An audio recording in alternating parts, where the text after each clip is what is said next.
Sir మొన్న road contract అని funds వచ్చాయి కదా, అందులో సగం సైడ్ చేస్తాను సార్. నీకు నువ్వు సైడ్ చేసుకున్నావు సరే, మరి నా సంగతి ఏంట్రా? అబ్బా మీ అకౌంట్ లోనే సైడ్ చేశాను సార్. అయితే ఓకే, కానీ కాలనీ వాళ్ళు రోడ్ల మీద గుంటలు కప్పమని ఒకటే గోలెట్టేస్తున్నారు సార్.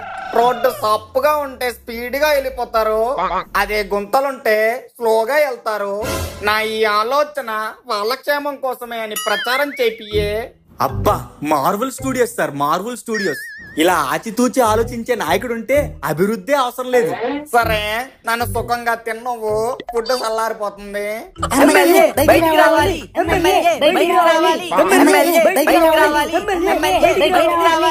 ప్రశాంతంగా ముద్ద కూడా తిన్నవారు ఏం మందరా బాబు. డౌన్ కి వెళ్ళలేను, నీళ్లతో నిండిపోయింది. మీకు నిండిపోయింది కింద గ్రౌండ్ ఫ్లోర్